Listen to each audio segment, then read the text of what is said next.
خلينا الاول نبدا نظبط الكومبوزيشن بتاعنا ونظبطه زي ما احنا دايما بنظبطه على 24 فريم. وبعدين هنبدا مش مشكله اي وقت، وبعدين نضغط اوكي. بعدين يا صديقي هنبدا نعمل نيو سوليد، تمام، ايا كان لونها ايه.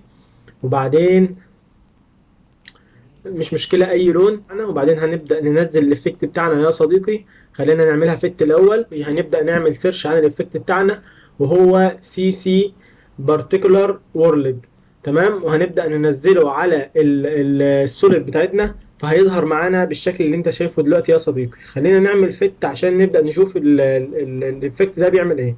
زي ما انت شايف هو بيطلع انبعاثات كده، بنقدر نتحكم فيها ونخلي اشكالها مختلفة تماما زي ما انت هتشوف دلوقتي. اول حاجة هنخلينا نجيبها عند الثانية واحد كده عشان نبدأ نشوف شكلها. وبعدين هنبدأ نتحكم فيها من خلال الاكس والواي، في الطول في الارتفاع، بحيث انها تبقى منتشرة ما تبقاش طالعة من مكان واحد. زي ما انت شايف دلوقتي النتيجة طلعت قدامك. وبعدين يا صديقي هنبدأ بقى نغير فيها على حسب اللي احنا عايزينه، ونجرب كل الحاجات اللي موجودة بحيث نشوف ايه اللي هيطلع معانا.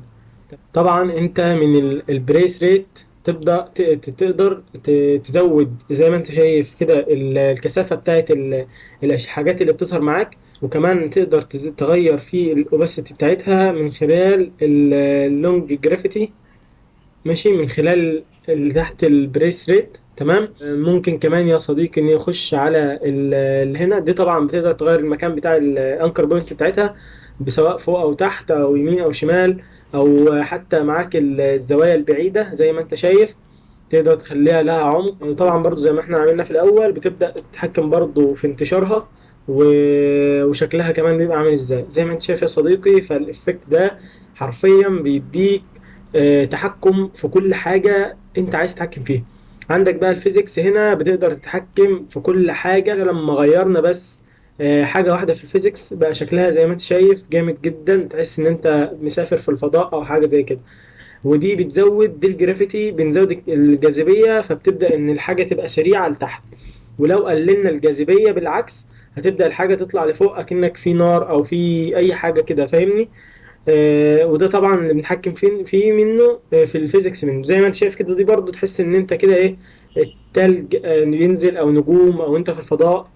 فهي بصراحة الافكت بيديك تحكم في كل حاجة تقدر تعملها في الافكت ده. طبعا انت عندك برضو كذا اوبشن هنا بيديك حاجات جاهزة. يعني ده مثلا تحس انه في نار او في اي حاجة، ده اللي هو بتاع الفاير، اكنك انت مولع نار. لو عملته ده بالظبط بيديك الافكت بتاع النار، تمام.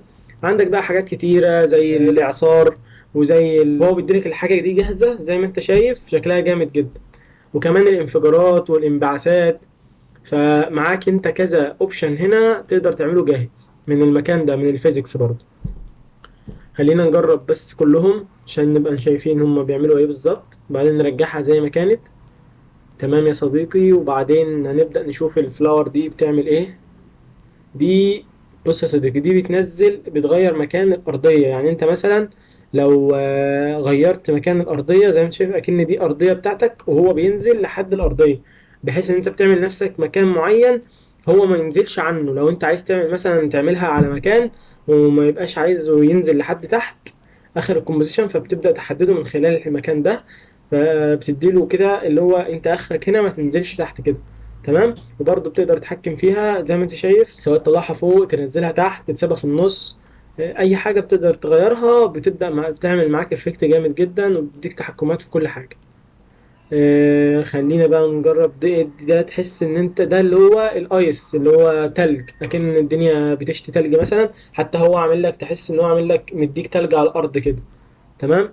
وعندك برضو حاجات اللي هو في شوف بص ده بيديك ارتداد لكن هو بيقع على الارض فعلا، فاهمني؟ يعني هو بيديك ارتداد اكن دي مطره مثلا وبتقع على الارض بترتد او اي حاجه زي كده. بعدين نخش على البارتيكولار. طبعا برضو انت عندك هنا كذا اوبشن كتير جدا تقدر تغير منهم لو انت عايز. زي ما انت شايف يا صديقي دي بقى جامده جدا. تقدر تعمل من خلالها نجوم، تقدر تعمل من خلالها فقاعات، تقدر تعمل من خلالها اكن في مثلا حاجات كتير. يعني بص فيها اوبشن كتير هنحاول اجربها معاكم دلوقتي. خلينا بس نزود الكثافه شويه كده عشان ايه، نبدا نشوف الحاجه شكلها بالواقعيه اكتر. هنا عندك فقاعة كده، تمام. طبعا الحاجات دي انت تقدر تستخدمها وتوظفها صح. لو قدرت ان انت تتحكم في الافكت زي ما انت شايف. انا هديك كل التحكمات اللي تقدر تعملها، وانت حاول على قد ما تقدر تطلع منها الحاجه اللي انت عايزها. طبعا يا صديقي، انت هنا الافكت بيديك اوبشن كتير جدا، فخليني اجربهم لك كلهم بحيث يبقى معاك كل الاوبشن اللي انت محتاجها، وتبقى عارف كل الحاجات دي بتعمل ايه، عشان تبقى عارف ان الحاجة اللي انت عايزها تروح تبقى عارف مكانها بالظبط. التلاتة الاخرين دول مش عارف، مش بيظهر فيهم حاجة، فخلينا نرجعها مثلا نخليها ستار، ونبدأ بقى ايه نظبط فيها شوية حاجات كده. نقلل مثلا دي، ودي برضو بتحكم في السايز. تمام. و زي ما انت شايف كمان بتحكم في البعد. ونبدأ نغير دي برضو نشوف دي بتعمل ايه. فالعموما يا صديقي، انا زي ما انت شايف هحاول اجرب لك كل حاجة بحيث يبقى معاك. دي جميلة جدا برضو، بتديك بعد كده تحس ان انت ايه، في طبقة او طبقة، يعني حاجة كلها مش حتة واحدة، فاهمني. المهم يا صديقي، ما تنساش بقى يا صديقي تعمل لايك وشير وتشترك في القناة عشان تشوف كل جديد، عشان الفترة اللي جاية هنبدأ ننزل حاجات قوية ومفيدة جدا في الموشن جرافيك. شكرا جدا ليك يا صديقي، السلام عليكم ورحمة الله وبركاته.